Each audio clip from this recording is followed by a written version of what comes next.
Good morning, Salem Unified School District families and community members.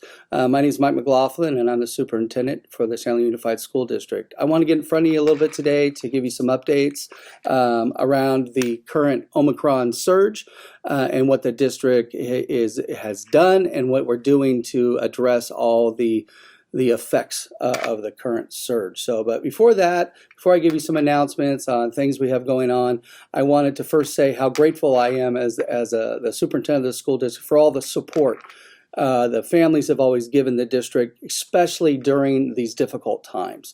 Okay, it's the pandemic is nobody's fault.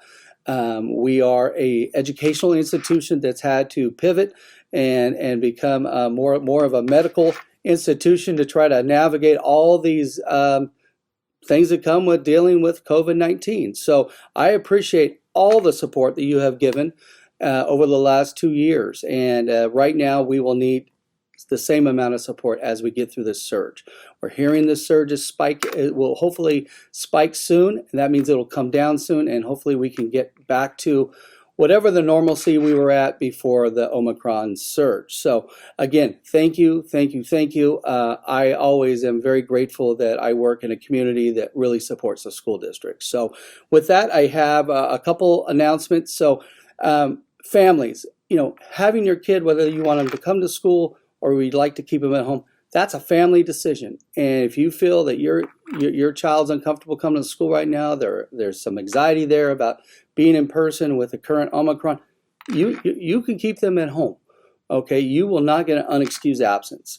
I heard at the board meeting some parents had been told that their child's absence would be unexcused. Absolutely not. We will make sure that's an excused absence.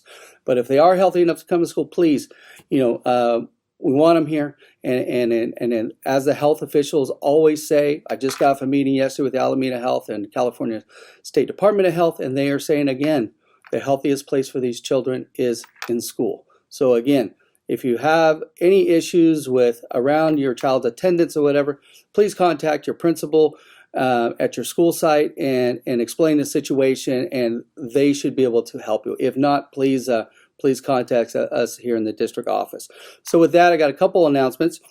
N95 masks are on their way. Again, just like the tests that were dropped by the state, mass amounts of N95 masks are coming and KN95 masks are coming. On top of that, the health officials did re-emphasize yesterday that guess what? The surgical masks are effective as well. If your child would like to double mask, or you have a need for more masks, we have them at our school sites. So please, we're not asking you to go get these things. We will have them at our school sites. So until the N95s come or KN95s, we have extra masks. So they can double mask if they want or whatever they feel comfortable with on our school sites. So anyways, those are on their way.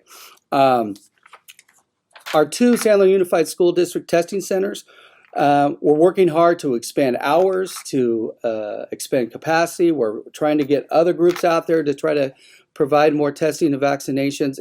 The whole system right now is flooded. So there's a lot of need, and we're out there, really trying to get as many people in here to help with either it's testing or vaccination. So you should hopefully hear soon about some more vaccination pop-up sites at schools, which will make it easy for your students to get a vaccination, and then we're trying to increase the testing as well. So please stay tuned for that. And again, we're working night and day trying to get as many companies in here or what we can do to support you on that level.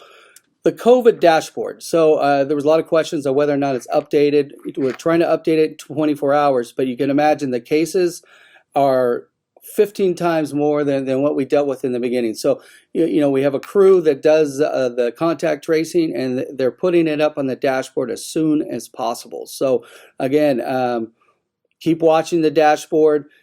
If it doesn't change in one day, don't panic. We are working very, very hard to get those numbers on there so you can see what's happening in the school district. Okay, thank you.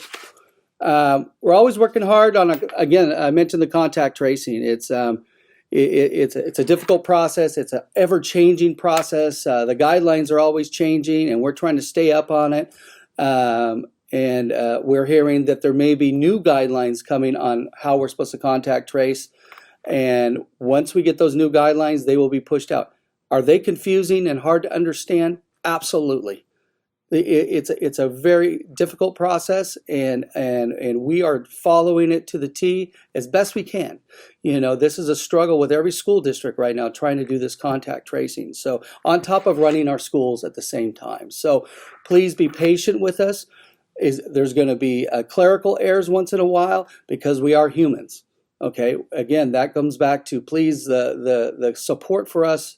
We're asking because this is difficult for everybody. So again, but we're always trying to push ourselves to a level of excellence, and we will keep keeping that bar high to, especially with contact tracing. So, so with that, hang in there. Again, I'm a parent as well, as I mentioned, so it's not easy on us as well. We are worried about how this is moving forward, and we're trying to protect our own kids and ourselves as well. So all I can say is please get vaccinated. That's the other thing we hear from our health officials over and over and over. That's what's going to stop this.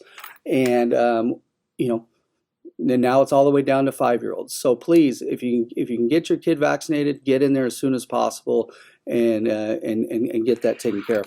The last message I want to give you is, Monday we're celebrating Martin Luther King Day. So with the support of Unity of the Community and the city of San Leandro, they'll be holding a virtual celebration on Monday. So please go on our website. All the information is there as how you can join and participate in Monday's event, and we hope to see you there.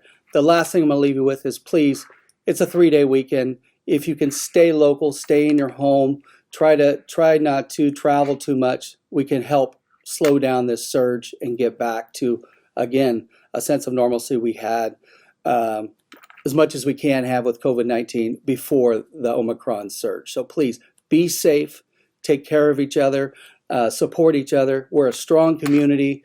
Let's support each other as we get through this. And again, thank you very much for your ongoing support. Have a great 3-day weekend.